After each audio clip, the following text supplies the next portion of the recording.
My name is Fred Karger. I ran for president as the first openly gay major party candidate in history in 2012. I certainly knew my campaign was historic. I felt it was time, a very different time too 8 years ago. I'm pro-choice, support gay marriage, and I want our troops out of Afghanistan now. Sound like a Democrat? I'm not.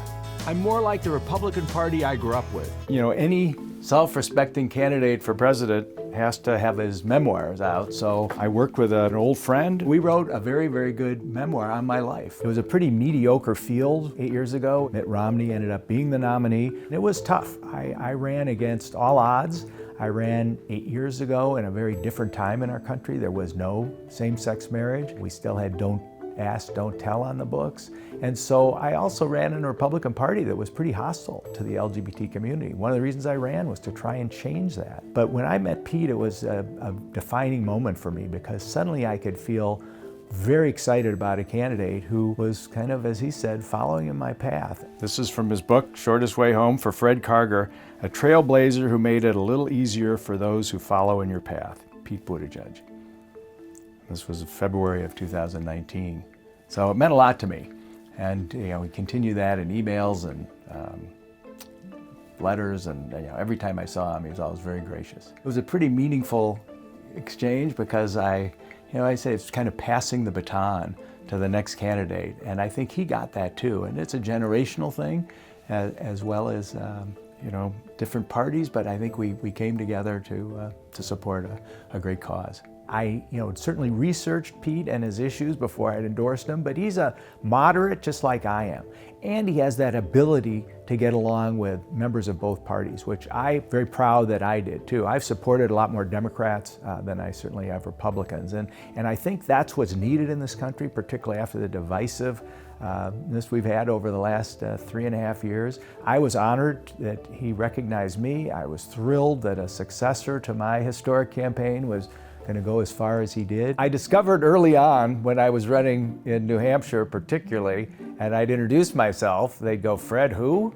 And so I picked up that moniker. We gave away tens of thousands of Frisbees, part of the Fred who theme, and wanted to have another leave behind for people. So this is what I wore every day during the campaign. And then we gave away these great Fred who notepads. We sent direct mail.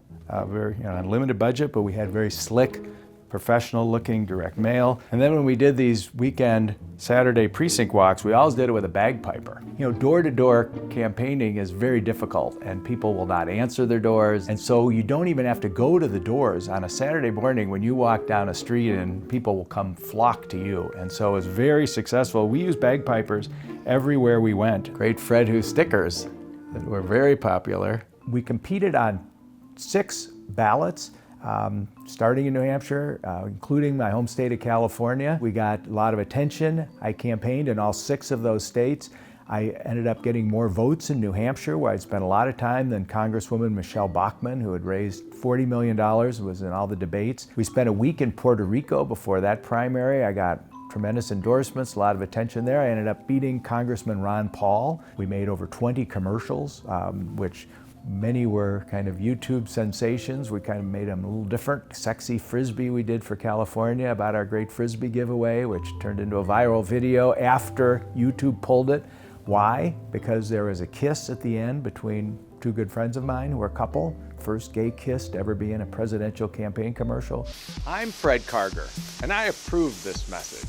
But everybody's curious about the commercials, and so we did. That's where I spent good money on commercials. I wanted them very professional, very slick, and very fun and entertaining. It's even hard to put into words the significance of what Pete Buttigieg has done for our community, for the LGBTQ community. When I ran, it was to send a message to younger people particularly. There are no limits. You can do anything you want to do in life. You can even run for president of the United States. And so Pete took that to the moon. So to have Pete Buttigieg on that debate stage from the very first debate, to see him up there on that second night, the pride and the impact of that was something I will never ever forget. And I know that impact was felt throughout the world and will change a lot of lives. I understand that the campaign suspension was inevitable after the South Carolina results. So a lot of us who believed in him, and we will continue to. When I was running 8 years ago, Jimmy Carter was interviewed on Think Big, which was a pretty hot online program at the time, and he said yes, he thought within his lifetime there'd be an openly gay president, and he had no problem with it. I think that America is ready, and certainly with a candidate as spectacular as Pete Buttigieg out there, you saw the polling numbers, you saw him win in Iowa, a very conservative state, in just about every area and county in the state. So yes, America is very ready for an openly gay president and first gentleman.